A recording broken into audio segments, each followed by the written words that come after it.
Buongiorno e bentrovati con l'informazione flash di New Sicilia. In apertura nuovi aggiornamenti in merito alla situazione migranti e sbarchi al porto di Catania, con il numero delle navi umanitarie approdate ieri che sale a 2. Dalla Humanity One sono stati fatti scendere gli stranieri, in totale 144, che versavano in condizioni emergenziali e in precarie condizioni sanitarie, lo ha comunicato il Viminale. Dalla GeoBarents invece sono scesi 56 migranti minori non accompagnati, 3 donne, 41 componenti di nuclei familiari. Intanto la SOS Humanity presenta ricorso al TAR di Roma contro i provvedimenti del governo perché violerebbero il diritto internazionale e italiano, lo ha annunciato la stessa ONG.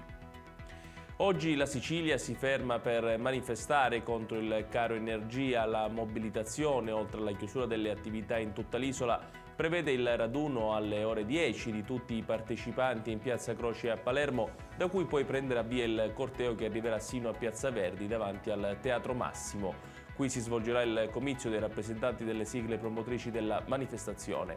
16 punti della piattaforma rivendicativa. Il presidente della regione siciliana Renato Schifani riceverà una delegazione delle associazioni di categoria. Ci spostiamo adesso nel Ragusano, dove ieri pomeriggio ha avuto luogo un gravissimo incidente che si è verificato a Comiso ed esattamente in via Girlando Generale.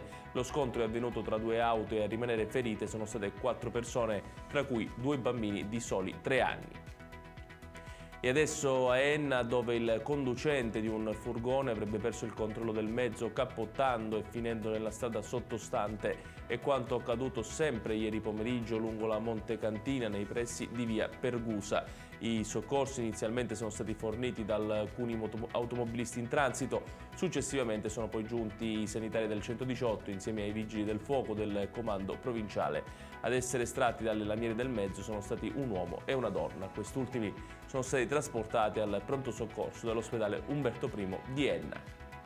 Ed è tutto per questa edizione. Il prossimo appuntamento col TG Flash alle ore 12.